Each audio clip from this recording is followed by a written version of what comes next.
been a pastor for 35 years, and I've seen so much discrimination. I remember even when I was just a young Bible college student, I used to drive a bus route in Pontiac, Michigan, where I was going to college.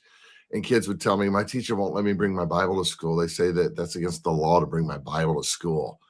And we've seen such nonsense because people don't understand the actual separation of church and state. One of the Democrat senators asked me when I gave testimony in the Senate. He says, "Isn't this anti-American?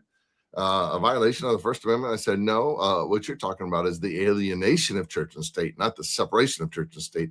And that, my friend, is what is an American."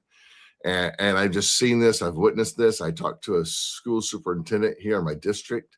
He's not here any longer, but he said, "No, we can't teach some of this stuff because it's a violation of the First Amendment." I said, "No, it's history. You're not proselytizing. You're not drawing people into a certain religion or a denomination. You're just teaching fact-based history."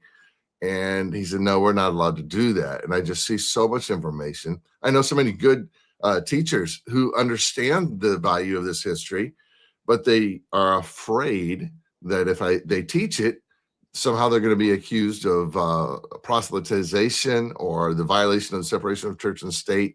And that's been an underlying issue, something I thought, maybe someday I can get to that. As you know, I take on some of the hard stuff.